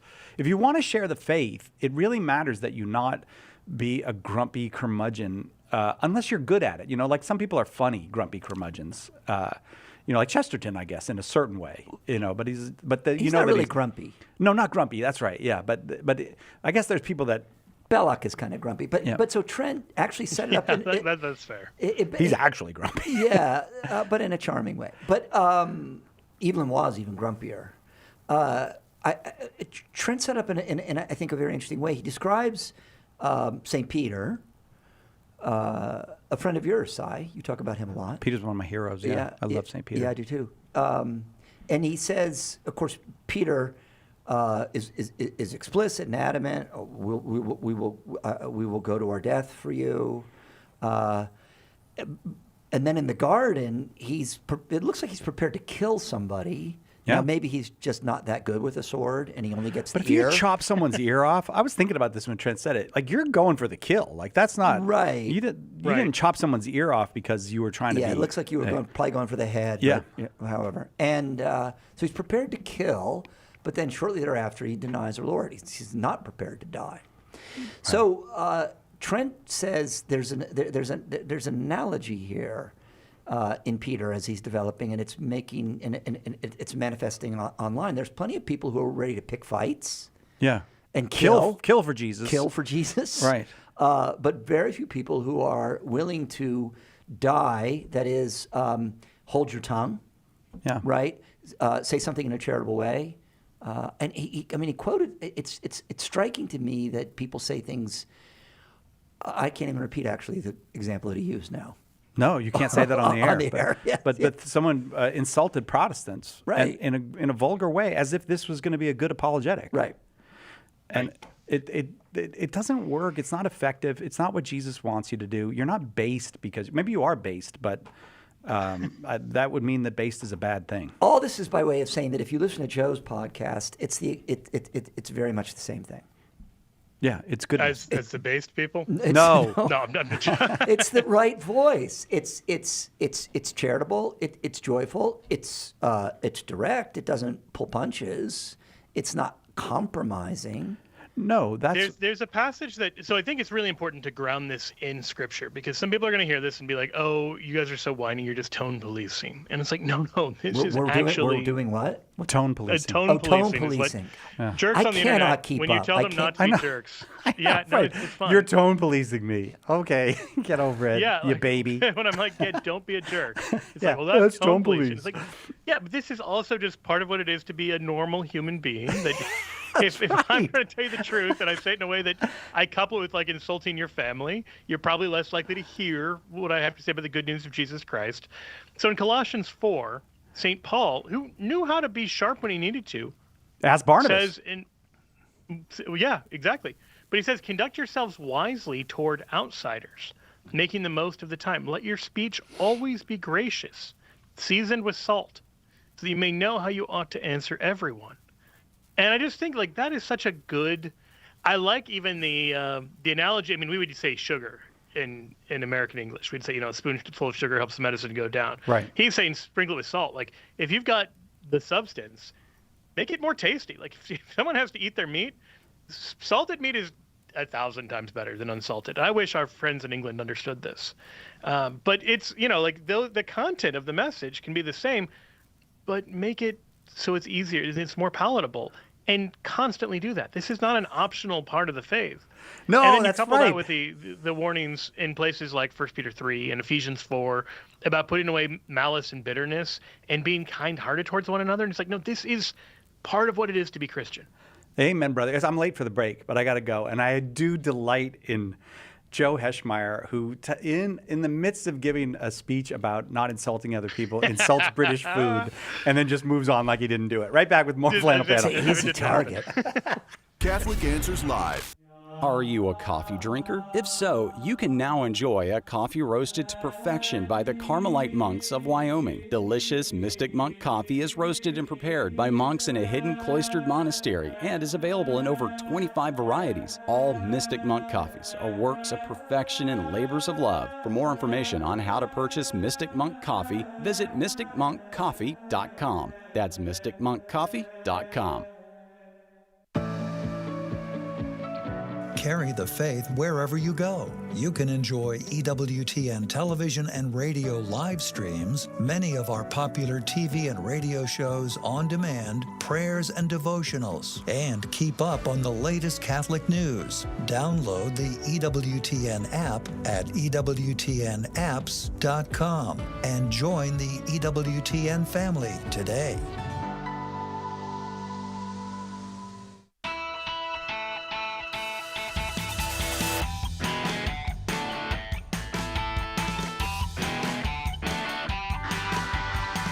Welcome back to Catholic Answers Live. Joe Heschmeyer, Chris Check, our guests. Everybody's wearing flannel. That means it's the Flannel Panel. We talk about the news of the day from a Catholic perspective, and not all the news is good.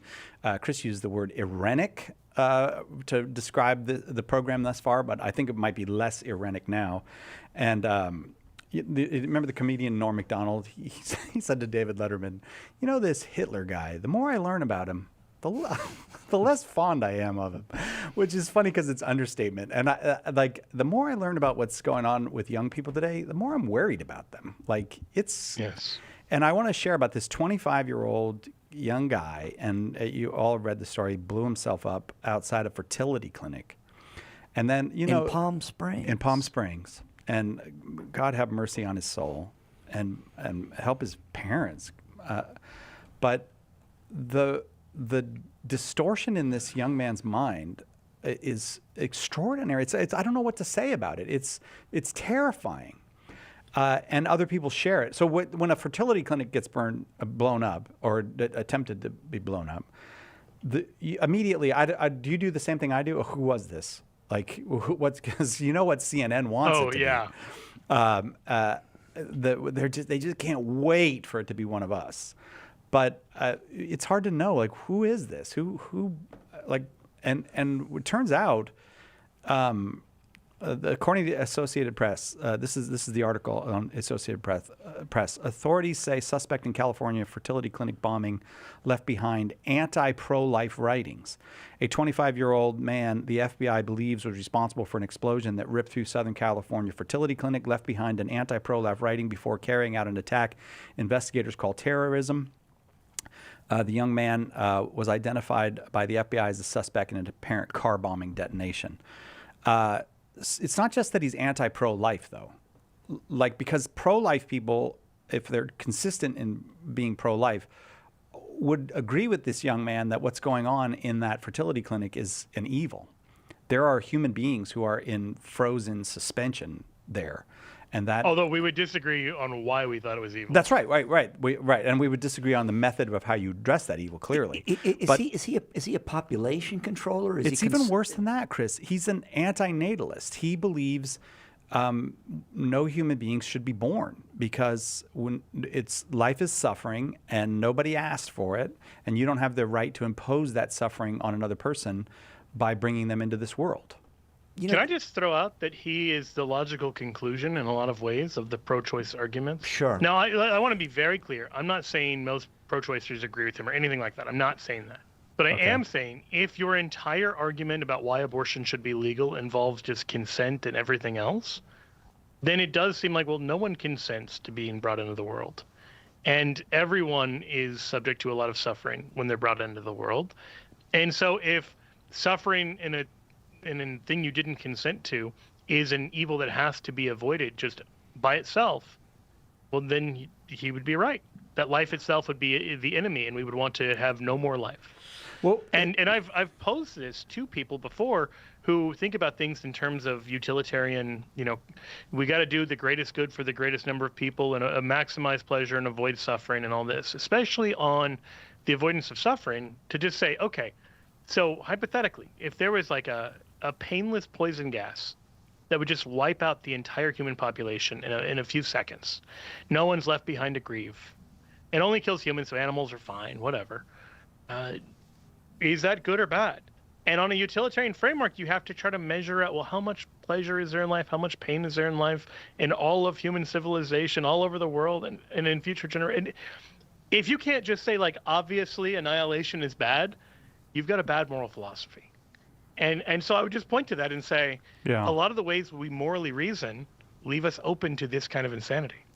And it is it when you call it insanity, like, I think, again, I'll go back to Chesterton. I think it was Chesterton who said the insane is not illogical, but is logical.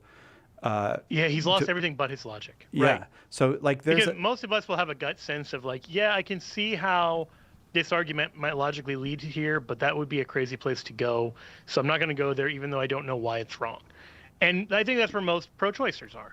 They wouldn't go so far as to say human extermination is good, but maybe they don't have the philosophical framework or the moral framework to be able to tell you why it's inherently evil. There's a peculiar case right now that you guys may have heard of at the hospital at Emory in Atlanta. Tell me about it. There's a woman who, now I know this is a problematic word, but there's a woman who has been declared brain dead, but she's pregnant right now. Oh. And apparently the child is developing. So the woman is being kept alive. Right. And there is a controversy now because the laws with respect to abortion in Georgia have recently become more restrictive or are relatively restrictive. And the hospital at Emory, it doesn't know how to manage this situation. Yeah. So they're keeping a woman alive that. Well, so they're not keeping her alive. They're keeping her body functioning. Yes, because I don't know what brain dead means, and brain dead's dead. Is there such a thing? I mean, brain dead in theory is dead, but in practice, a lot of people are declared brain dead who are well, that's not true. dead. Right. If you're brain dead means unrecoverable cessation of life in the brain. Okay. And so that brain can never again regulate the body. So Joe is right. A lot of times people use coma. They mean coma when they say brain death, but if she's truly brain dead, her brain cannot maintain equilibrium in her body. I think I just bring it up because I think it's related. Well, obviously these are life questions, so they're related in that regard. But more fundamentally, they're related exactly in the way that Joe has described. There really is only one moral calculus available that can provide clear answers to both of these situations, and it's the moral teaching of the Catholic Church. In the case of a woman who is in fact brain dead, allowing her or her organs to stop functioning, as you described it, is not deliberately killing that baby. No, it's not. That's right. Yeah. But the ethicists at the hospital in Emory. But they're probably scared of the law. Oh, for sure. Right. Yeah. They're afraid of the law because this is really at a boundary, and like I think they say in law, hard cases make bad law. Joe, is that correct? That's right. And so, that's right, because the natural impulse is to try to find some rationale for why the thing your principle says not to do should be done anyway. Yeah. So, what is the pro-life position in this case? Even that is very, very difficult. Because her body is not just a thing. It's not just a tool. It's not just an incubator. Well, I would be inclined to say she's probably still alive. Oh, you think that's the case? Okay. Yeah, I mean, because look, definitionally, when death happens, the soul and body depart, the soul is the principle of vitality for the body and the principle of animation for the body. And so when the body is still functioning as a system, in other words, not just individual cells or organs, but actual bodily systems are functioning together as is required for pregnancy, then you definitionally don't have death. And so that's a clear sign that it has been misdiagnosed, I would suggest, and that she is still alive. Now, the problem we have here is a lot of our tools for assessing when death happens are still pretty primitive. Until pretty recently, we did when the heart stopped, and we know that's a bad standard. All right, we got the music says we got to take a break. I want to continue this. When we come back, we'll talk about antinatalism and the difficulties, the great moral difficulty we are in at the moment regarding respect for human life. We'll continue right after this on Catholic Answers Live.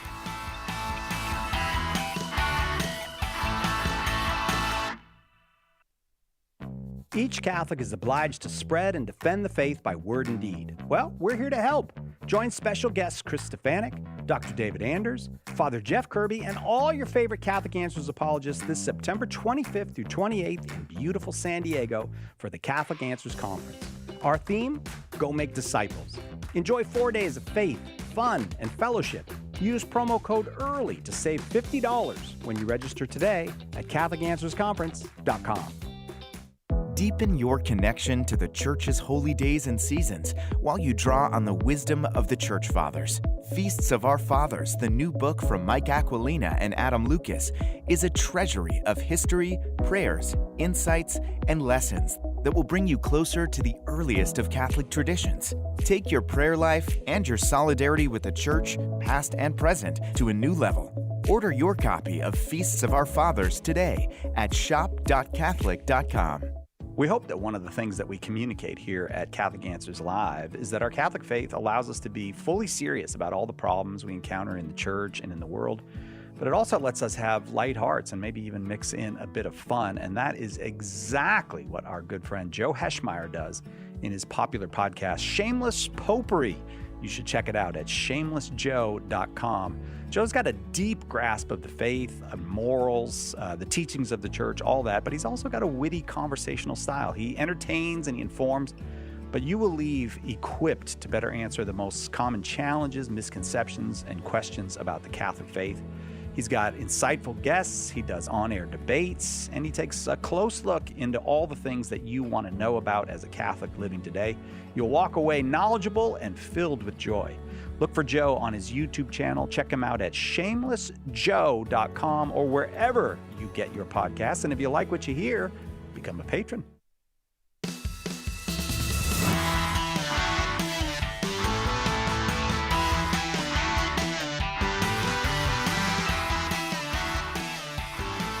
Welcome back to Catholic Answers Live. Flannel panel, Joe Heschmeyer, Chris Check, our guests. I'm Cy Kellett, your host. We started a conversation about the young man who, because it's so disturbing to see what is happening to the minds of young people. This is obviously a very disturbed mind who decided that birth is an evil. And so he blew himself up outside of a fertility clinic. But then we started, Chris, you brought in the woman in Georgia who has been declared brain dead, is being since February, kept alive on machines because she has a child. She was carrying a child, and the child is still developing. And so there's, and I would just like to point out this case is so far on the boundary that we spent the entire break arguing about it amongst ourselves. So I don't want anyone to think like that we're proposing, there is an easy answer to all these things. This is one of the things about life and death, but particularly about death. We're short on details on this one as well. And also, I do think when many people are afflicted by, did I do the right thing for my relative who was dying, or that you often don't know, actually. Do the best. There really is a very strong do the best you can. Don't do anything that directly attacks the life of another person. But that's not what's going on here.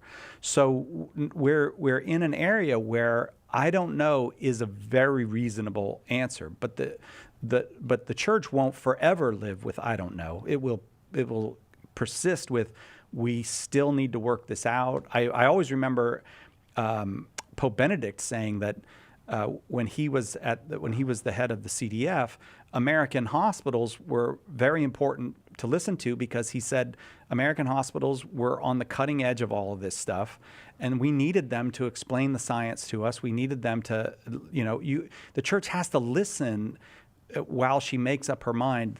This is, and I'll give you another example of one of these kind of liminal issues is children who are frozen as at the embryonic stage. Can those children be adopted? This is an argument that's ongoing. I don't want to pretend like it's resolved, and we have to be somewhat comfortable with that.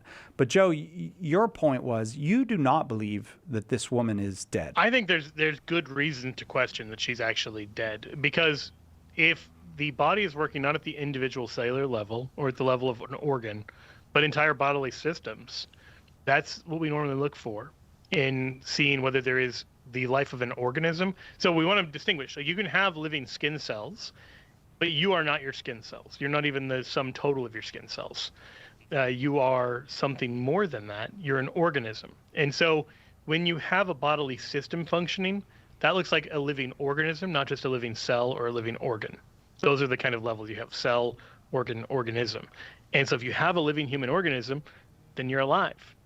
This is true whether we're talking about the moment of conception. Sperm and egg are living cells before that. They form a living organism when they fuse. But it's also true at the end of life. And so I'm inclined to say this woman is alive, but part of her body isn't working, perhaps her brain or parts of her brain.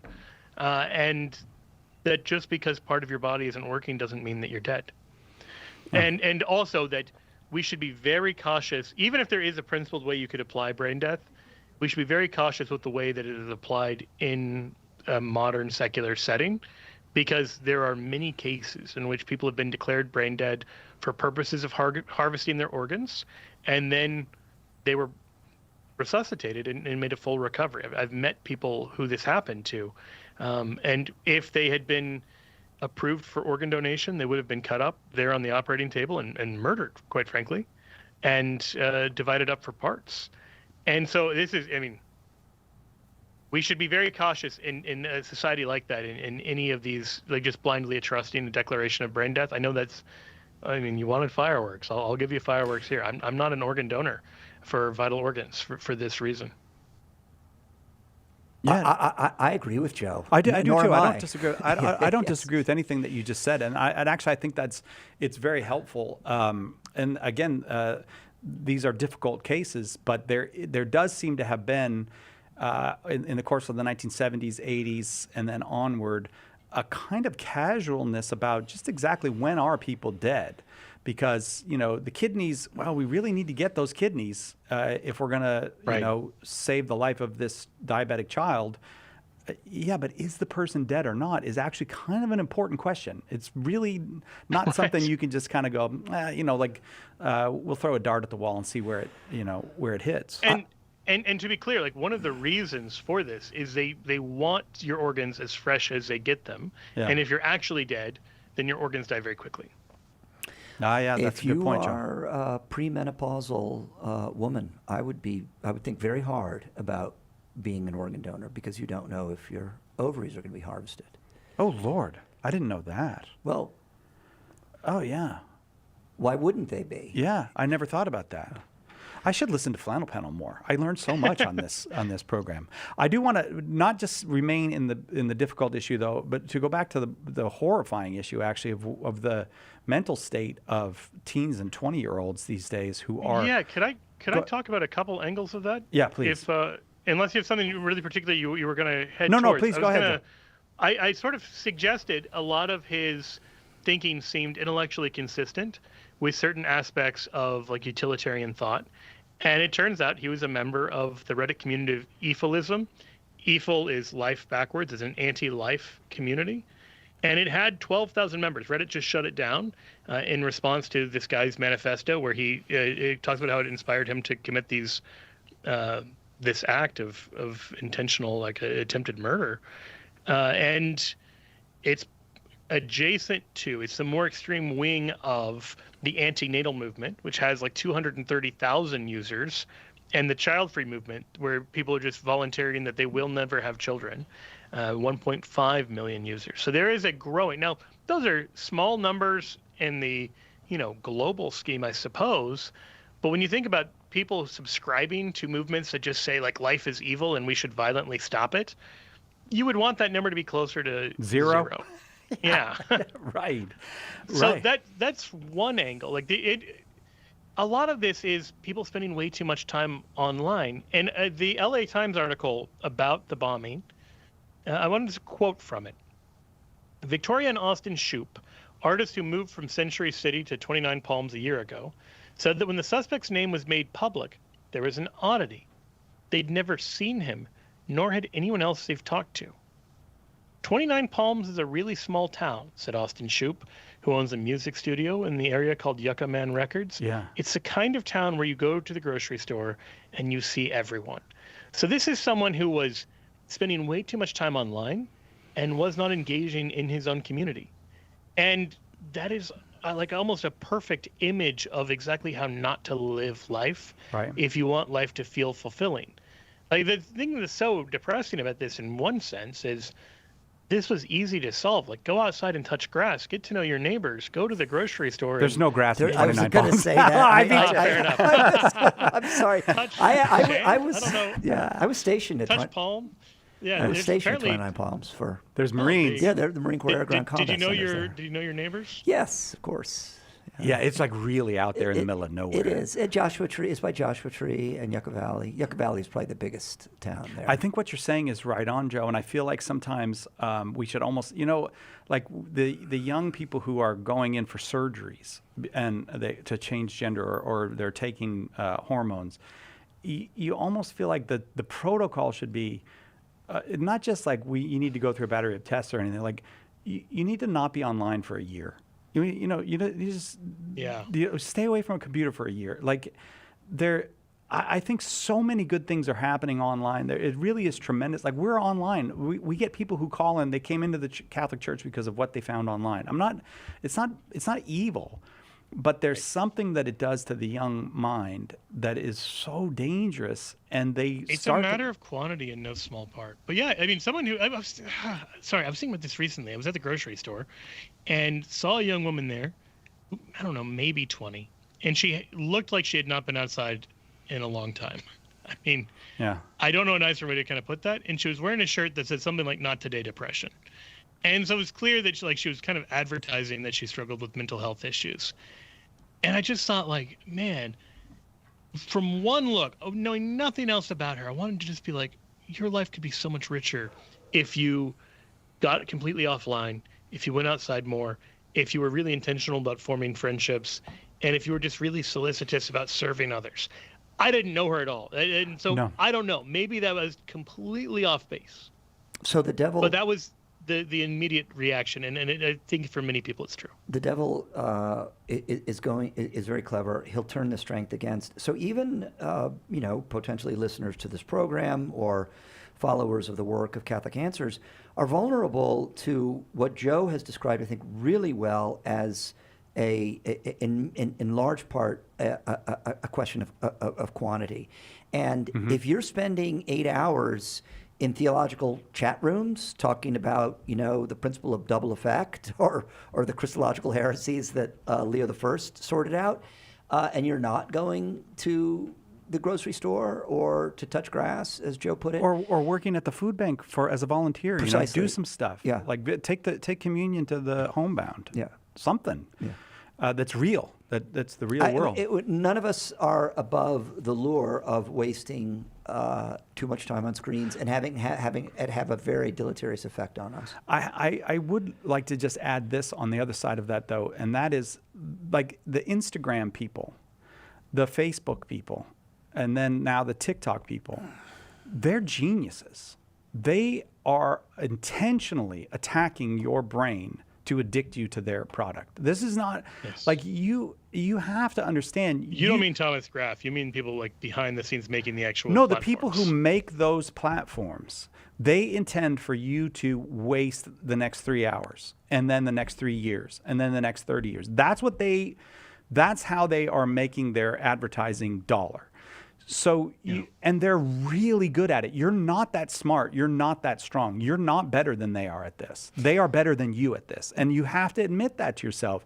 I can't, turn on the Instagram and click the app and start scrolling through, because I will look up 3 hours from now and I won't know what I did for the last 3 hours. You have to realize they're better at this than you are. There was a rumor circulating for a day and a half or so that Pope Leo was not going to have I saw that. a Twitter account or an X account. I almost went into ecstasy. I know, because Is that an ecstasy? Yeah. But can you imagine the effect that would have had if he'd said, you know what, at a minimum, the Holy See is just going to take a pause here. For a year, we're not going to have an X account. Yeah.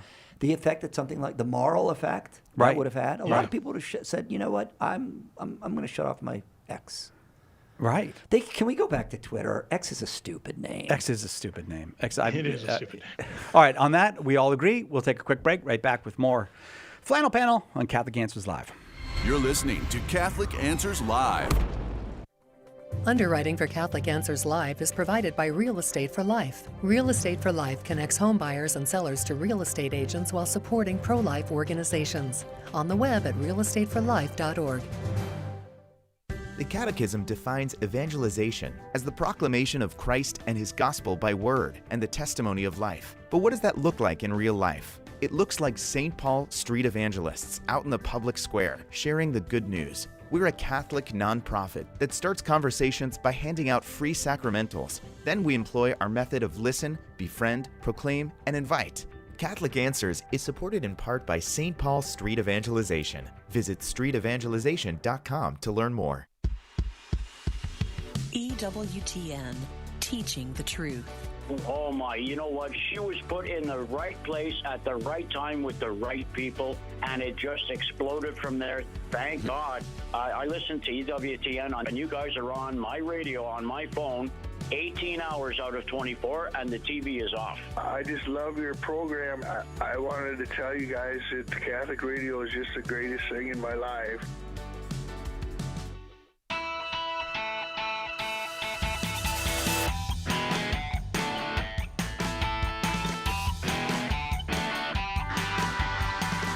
Welcome back to Catholic Answers Live. Joe Heschmeyer, Chris Check, Cy Kellett, all wearing flannel. It's Flannel Panel today. We talk about the news of the day from a Catholic perspective.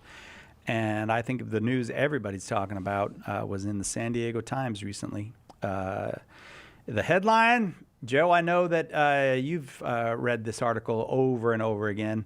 San Diego ranked the third, screaming into the void, the third happiest city in the U.S., 34th worldwide by a British think tank.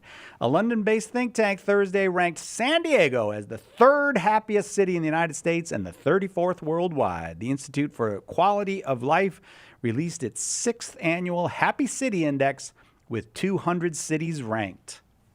Congratulations, San Diego. You're third. You know the two American cities that beat it? This might cause you to question the methodology. Wasn't slightly. Baltimore one of them or something? Minneapolis was. Yeah, which is nuts. Yes. I have two sons who live in Minneapolis. And that was silver. The gold went to New York, New York. Yeah. Oh, it's a heck of a town. Yeah, everyone's so nice there. Look, to go back to the first hour, and listen, San Diego is a lovely place to live, and it offers many things. It is. It's way too expensive, but in any case, it's got great opera, though. What do people? I'm just kidding. We don't have any good opera here. What do people in London eating unsalted meat have to say about the happiness of a city? How do you I find that amazing. This willingness. Who's going to trust people who live in a place where it rains all the time anyway to make this kind of judgment? And then the Nordic people always come off as really super happy, and you got to really wonder about that. You got to wonder about a survey that the Nordic people keep winning. I'm looking at the methodology. Yeah. And one of the things they look at is voter turnout in local elections, and I am struggling to find the correlation between that and happiness. That's an odd one too, because the reason you turn out for an election is somebody ticked you You're off. often That's unhappy, the right. primary reason you turn out. Exactly. Like when people are not turning out for elections, that's a sign that they don't care because they don't think anything bad's happening to them. It's not the radius within which you live close to a Trader Joe's. Is that is that one of the criteria? Oh, is it? Yeah. I think proximity to Trader Joe's is one of the or really good tacos. We lost. We're one step behind Lyon in France, and one step ahead of Bruges in Bruges. I mean in Belgium. It's like, even I know how to pronounce that one. Well, there's a movie called In Bruges, so I should have known that one. Chris would hate it. It's by the director that he hates. Oh, really? Yeah. You know that Irish movie that you two always. Oh, that was awful. Inisherin, whatever. What's Banshees? Oh, yeah, the Banshees of Inisherin. Yeah, Banshees Great of Inisherin. movie. Or maybe it's by his brother. It's Martin McDonagh. Oh. Okay. Well. Yeah, thank you for saving me from watching it. I know that if I was in Lyon in France or Bruges in Belgium, I'd be happier than I am in San Diego. I'd be really happy to be in either of those places right now. Lyon is famous for some of the most brutal persecutions in the 3rd century. Isn't there an early saint from there? The Martyrs of Lyon, Blandina and companions, that taken to the amphitheater there, and all kinds of horrible things done to them, and wild animals, and it's in Eusebius. We should have a ranking of cities, and somehow they should have gathered this data, and it should be how many souls go to heaven from that city. Yeah. And that would be the number one city. I don't know what city it would be, but it's not going to match up with the happiest cities. I can tell that on this ranking. Not on this criteria. So how many, if you could just watch the souls of the dying and which ones are what's the percentage going straight to heaven? I think that would be a city to emulate. Is this something AI can do? Yeah, I think we could AI. Yeah, I should ask that. I should ask that sounds ChatGPT reliable. which city sends the most people to heaven percentage-wise. It's a great line from The Third Man. Like the fella says, in Italy for 30 years under the Borgias, they had warfare, terror, murder, and bloodshed, but they produced Michelangelo, Leonardo da Vinci, and the Renaissance. In Switzerland, they had brotherly love. They had 500 years of democracy and peace. And what did they produce? The cuckoo clock. Yes, that is a great line. That's Carl Keating's favorite movie, or It is one of The them. Third Man? Yeah, it's a great one. it is. Yeah, but I don't know. It seems to me that this it harkens back to that thing that we talked about in the first hour of, spend your money on experiences, not on things. Yeah. You know what? Another thing you could spend your money on is poor people. Like if you have extra money, you could there is this idea of the self-contained unit of the self is somehow going to get all these happiness inputs, and then everything will be good. And that's a terrible way to think. That's why I don't usually say it, because people don't usually mean it in a bad way. But I really hate it when people talk about their bucket list. Like, what are you talking about your I bucket hate list? that as well. Like, you're a Christian person. Why do you have a bucket list? Don't do that. Or your bucket list should be of I'm going to help a lot of people. I'm going to really self-sacrifice. I was struck by this back when Family Radio was predicting the end of the world about 15 years ago. When was it? 2011, 2012. And the people who really thought the world was ending were going on cruises and spending a lot of money. And I'm not knocking going on the Rhine, but people spending self-indulgent, getting rid of all of their money in a self-indulgent sort of way is a really depressing way to imagine preparing to meet Christ and face your judgment. You could do very little worse than what you're doing there. What are we doing here? Yeah. If someone's an atheist and they say this is all there is, this is my only chance at happiness, then I get it. It's selfish. I don't applaud it, but I understand it. But if you're a Christian who believes this life is a brief sigh before eternity, why in the world would you jeopardize eternity for that brief sigh? Just be self-sacrificial for comparatively a few minutes, and you'll enjoy glory in heaven forever. Right. Just don't be dumb about this. And the thing is, it does seem to me, and I don't know how to express this theologically, you both can help me with this, that when you do follow Christ, you're happier in this life too. Like, I don't know what there's a I know you mentioned how much you like Eat, Pray, Love last hour. I did not say how much don't twist that around. Oh gosh, now I'm going to be the Eat, Pray, Love guy. All right, go ahead. The great irony there is, she cuts off all of her relationships. She gets a divorce so that she can go travel around the world and find herself. And there's something so self-destructive about this, because it is precisely in relationship that we find ourselves. The Greeks it's precisely knew this. in giving ourselves away that we discover who it is that we are. I mean, there's so much that I'm tempted to quote Gaudium et Spes 23. This is the great paradox of life, isn't it? That the people who are focused on finding their own happiness don't find it, because that selfish way is not how we do it. But in response, it's precisely in living communally and living for others that we discover who we are. And I do think a lot of I know from my own experience, maybe you have similar things. You go through rough times when you're young, and some of the things that you learn can bring you out of that are attending to other people. Like, you just learn that over life, and you don't know it when you're young, and then you find out, oh, well, there's this other thing I can do rather than wallowing in whatever depression or anxiety I'm experiencing. And I can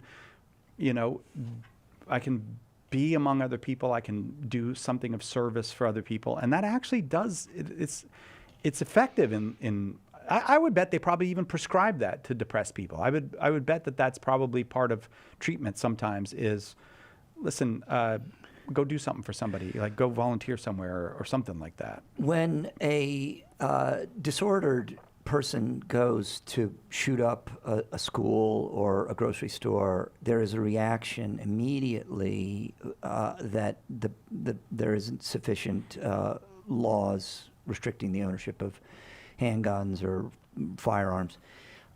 We're not, oddly enough, at the point yet where, in a case like this one of the man who lived an isolated life in the high desert, and then went and blew up a fertility clinic in Palm Springs, we're not yet at the similar level of reaction where people are saying, maybe we should have some controls about how much time someone spends on Reddit or with a screen. But maybe those reactions are, 30 years away, or maybe they'll never come. But that it does suggest an opportunity for us as Christians is we need to make more social places. We need to somehow invite others out of the trap that they're in, especially young people. It's a trap. And look, it's a trap. Like the people at what's the thing that Instagram, they know what they're doing. They're intentionally trapping you. The fact that the young man was in a trap, he didn't make the trap. That's the society made that trap. I do want to share one thing though. Darren, you asked ChatGPT which city sends the most people to heaven, and ChatGPT said Steubenville, Ohio. That's actually true. ChatGPT. Is that true? And outside of the U.S., it was Kibeho, Rwanda. Wow.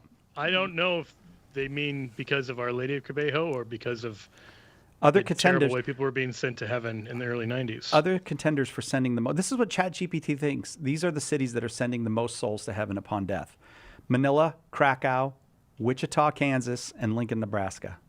That makes sense. All of these make a lot of sense. That is freaky that ChatGPT rendered an opinion about that.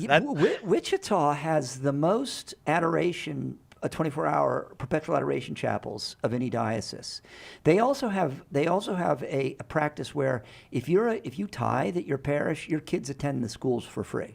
The parish schools for free. Wichita is an amazing place. Can I go? It's no Steubenville though. Vocations list in terms of ordained priests. It all checks out. So this all checks out. So all right. So if you want to go to heaven, move to Steubenville, Kibeho, Manila, Krakow, Wichita, or Lincoln, Nebraska. Now, we're nothing if not helpful here at Catholic Answers. I got to go play with ChatGPT. The great James Connolly, Bishop of Lincoln. How many people go? What percentage of people go to heaven from San Diego? Could you ask ChatGPT that? I need to know what my shot is. Joe Heschmeyer, author of The early church was the Catholic Church. The Eucharist is really Jesus and many other things. Thank you very much. It's always a pleasure, Joe. My pleasure. Bishop Conley's from Kansas City. Just want to point that out. Okay. All right. Well, thank you. Thank you for that, Joe. Yeah. Chris Check, president of Catholic Answers. But he was a Wichita priest, right? He was. He was It's a sore subject. Yeah. I'm going to Wichita. Chris Check, thank you very much. God bless you, Si. And you. And we continue to pray for Pope Leo. And for all our war dead. Amen to that. And we'll see you next time, God willing, right here on Catholic Answers Live.